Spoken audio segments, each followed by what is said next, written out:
Bang, boom, lots of noise, soldiers fight, girls and boys, big explosion, scary sight, Call of Duty just came out.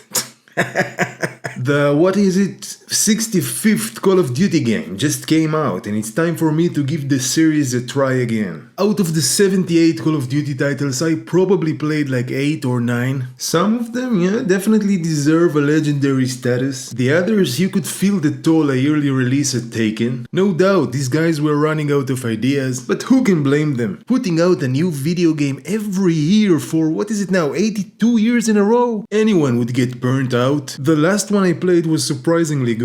2019's Modern Warfare does a decent job at trying to figure out what made the series good at the first place. You would imagine that would be a turning point for the series. You would expect the following titles to do even better. They did not. So I skipped them. I heard the new one is good though. For me, the main selling point of these games are the single player campaigns. Old Uncle Jackson likes a good Call of Duty thrill ride. So I'm gonna do that, then jump into the multiplayer. It's gonna be a good time, hopefully. Let's give it a try. Gigantic spoilers for the whole thing, by the way. Bam, game starts, we're already looking good. It's a pretty decent first mission, we're always on the move. Gadget wheel, interesting. Shooting feels good and punchy. There's that shooting I remember. It's heavily scripted, which is always a plus with these games. Look at the graphics. We find that movie star Hollywood guy kind of a guy. He kills a dude, my teammate finds it slightly annoying.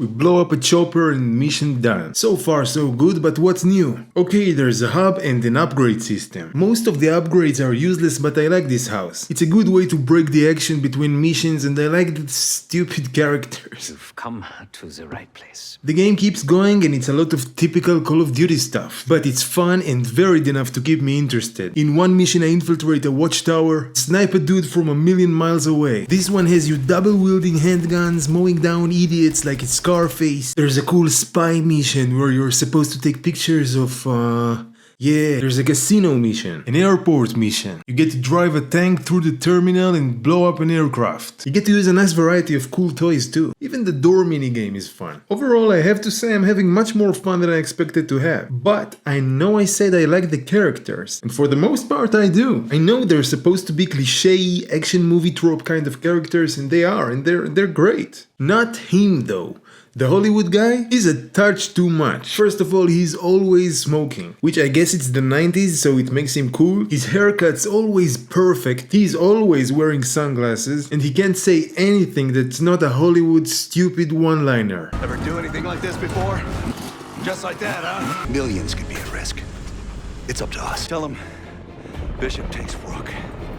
The hell's that supposed to mean? Everyone else feels like a real human being. Hollywood, he's just always awesome. This guy is just a Call of Duty trailer incarnated. Great talk. I don't like him. Also, I don't like how many times you get punched in the face. Well, what do we have here? One way. Or another. Just as I thought I saw everything this game has to offer, bada boom, an open world mission, 3 main objectives and a lot of side activities. Now I saw what they did last year, so I thought that's it, game over. But nah. This is actually the best part of this game. Choose your weapons, drive a jeep, complete objectives, get cool rewards. For any other game that's nothing new. But what's cool about it in the Call of Duty context is how this game keeps its cinematic identity throughout this open mission. You can go anywhere, do anything, sure, but you still get scripted events sprinkled on top. You get to keep your crew, and the mini hub that you can fast travel to, change your loadout and talk to this guy. Best of British to you out there. The whole thing is well executed and refreshing. I ended up doing everything on the minimap. At this point I'm curious what other surprises this game has for me. What the fuck is this? What?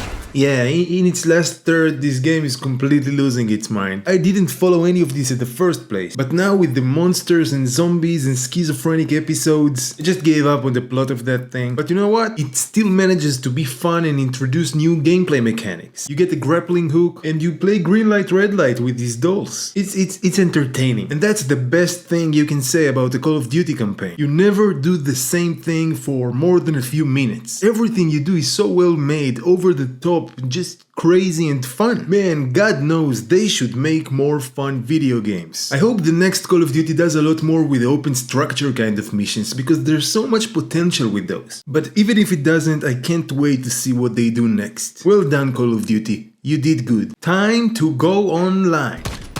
Interesting. Okay. Okay. Alright.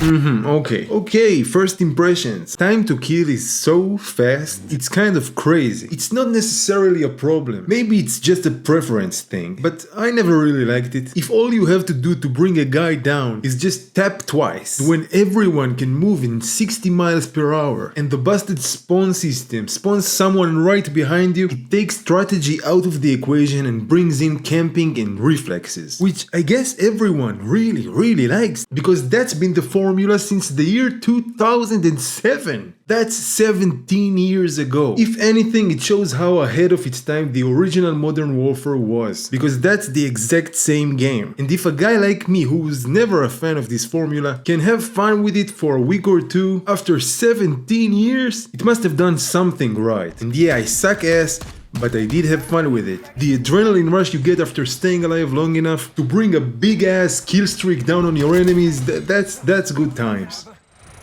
I got it.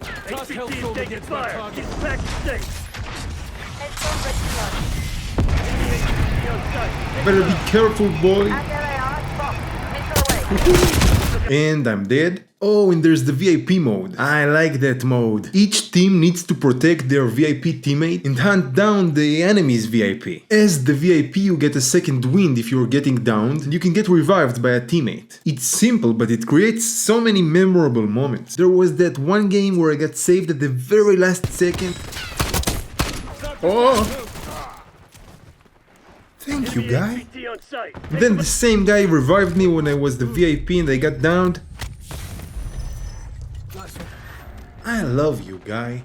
So yeah, that's every mode this game has to offer. I guess you could say even I, Uncle Jackson, liked Black Ops 6. Bye-bye. Oh yeah, there's a zombie mode. I hated it.